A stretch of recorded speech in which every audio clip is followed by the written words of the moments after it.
क्या कभी आप लोगों ने नोटिस किया है कि आपकी शोल्डर्स पे, आपके बालों में या फिर आपके आईब्रोज़ पे भी कभी-कभी कुछ वाइट कलर के छोटे-छोटे स्किन के टुकड़े पड़े हुए हैं या फिर कुछ छोटा-छोटा पड़ा हुआ है?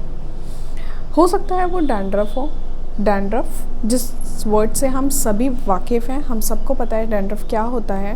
डैंड्रफ जब हमारी स्कैल्प शेड होने लगती है, झड़ने लगती है, वो छोटे-छोटे टुकड़ों में गिरती है, हमें हमारे बालों में आसानी से दिख जाता है। कभी-कभी डैंड्रफ खुजली भी बहुत होती करता है हमारे बालों में, हमें खुजली बहुत ज़्यादा महसूस होती है डैंड्रफ की वजह से। तो आज की जो वीडियो होने वाली है ये पूरी डैंड्रफ के ऊपर होने वाली है। डैंड्रफ सीजनल होता है, हेरिडिटरी होता है या कोई डिसीज़ होती है, या फिर डैंड्रफ नॉर्मली सबको होता है या फिर नहीं होता है। क्या है डैंड्रफ, आज मैं इस वीडियो में आप लोगों को बताने वाली हूँ। वैसे तो सुनने में ज़्यादा बड़ी प्रॉब्लम नहीं लग रही है कि आपकी स्किन में, आपके स्कैल्प पे डैंड्रफ है। हम सोचते हैं यूजुअली सबको होता है, पर क्या आप ये बात जानते हैं कि अगर आप डैंड्रफ को ट्रीट नहीं करते हैं तो वो बहुत ज़्यादा बढ़ सकती है और आपकी स्कैल्प से कभी ना जाने वाली बीमारी भी बन सकती है।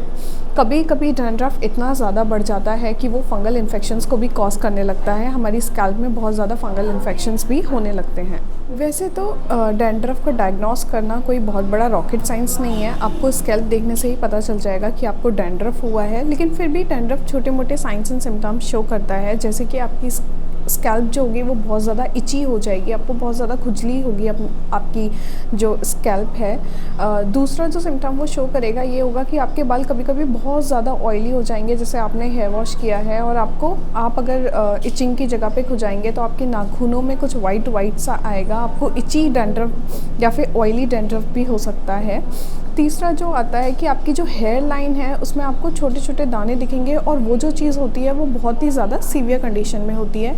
ऐसा नहीं होता कि वो सबको होता है, लेकिन हाँ वो तब होता है जब आप डैंड्रफ को काफ़ी वक्त तक अनट्रीटेबल छोड़ते हो, उसका कोई इलाज या उपाय नहीं करते, तब आपके हेयर्स में पिंपल जैसे छोटे छोटे दाने भी होने लगते हैं। आपकी स्कैल्प जो होती है वो रेडिश कन्वर्ट हो जाती है, आपके बाल बहुत ज़्यादा ऑयली लगने लगते हैं, अनहेल्दी हो जाते हैं, और ऑब्वियसली डैंड्रफ ब्रेकेज को भी कॉज करता है।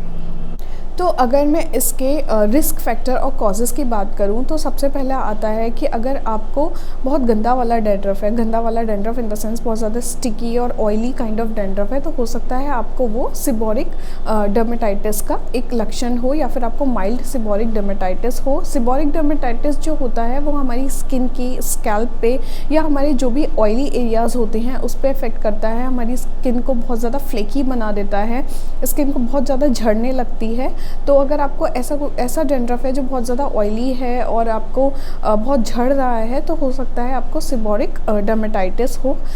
ये जो डैंड्रफ होता है ये मेनली ऑयली स्किन वालों के साथ ज़्यादा होता है, क्योंकि इसमें एक काइंड ऑफ यीस्ट होता है जिसका डेवलपमेंट बहुत ज़्यादा हमारी स्किन में जल्दी जल्दी होने लगता है, और वो हमारी स्किन को अफेक्ट करता है।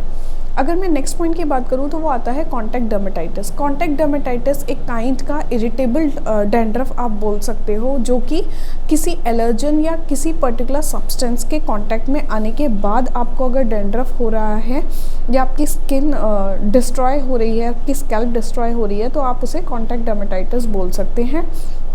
उसमें अगर आप कोई भी बाहर का शैम्पू लगाते हैं या आप किसी ऐसे सब्सटेंस के कांटेक्ट में आते हैं, किसी इरिटेटिंग सब्सटेंस के कांटेक्ट में आते हैं और आपको डैंड्रफ होता है, that can be seasonal also.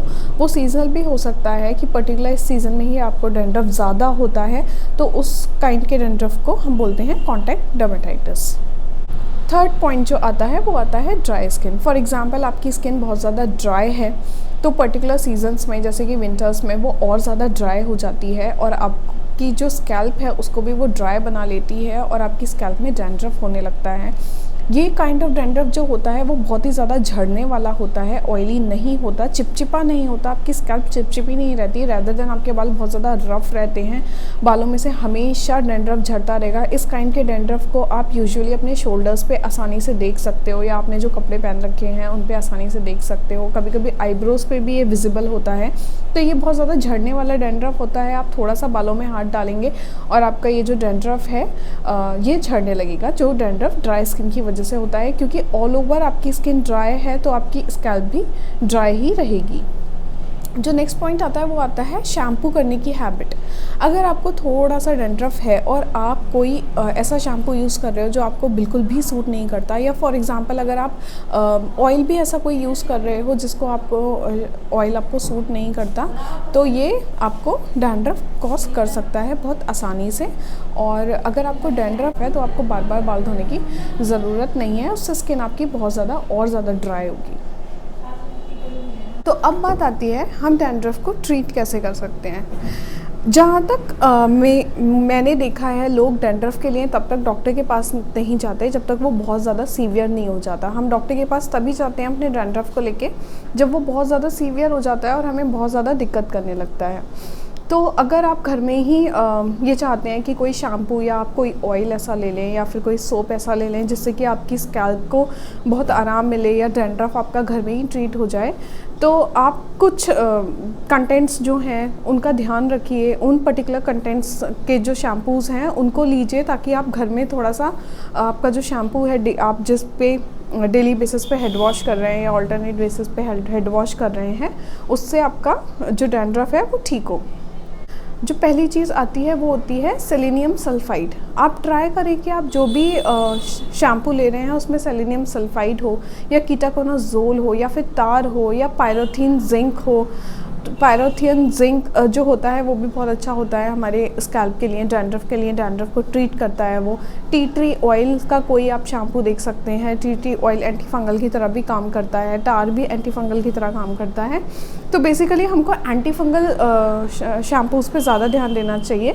हम जब भी शैम्पू खरीदेंगे तो हम ये देखेंगे कि उसमें ये सारे कंटेंट्स हों, या सारे ना हो तो एटलीस्ट इनमें से कोई एक दो कंटेंट तो हो, ताकि हमारे जो डैंड्रफ है वो ठीक हो जाए। तो ये थी मेरी वीडियो डैंड्रफ के बारे में। अगर आपको वीडियो अच्छी लगी हो और आपको थोड़ा सा भी वीडियो देख के इंटरेस्ट आया हो, या आप भी सेम ऐसी किसी प्रॉब्लम से जूझ रहे हो, तो आप मुझे बताइए। मैं डैंड्रफ पे एक पर्टिकुलर डिटेल्ड वीडियो बनाऊंगी।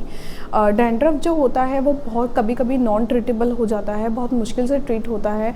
सीबोरिक डर्मेटाइटिस से जो डैंड्रफ होता है वो बहुत ही ज़्यादा क्रॉनिक हो जाता है। जो इससे कॉन्टैक्ट डर्मेटाइटिस से या ड्राई स्किन से जो डैंड्रफ होता है वो फ्लेकी स्किन होती है, वो हेड वॉश के बाद भी चली जाती है। That can be easily treatable. Seborrhoeic dermatitis से जो डैंड्रफ होता है हम उसको ट्रीट नहीं कर सकते, वो बहुत मुश्किल होता है। अगर आपको ये वीडियो अच्छी लगी हो तो प्लीज़ मेरे चैनल को सब्सक्राइब करिए, लाइक करिए, और साइड में बेल आइकन दबाना ना भूलें।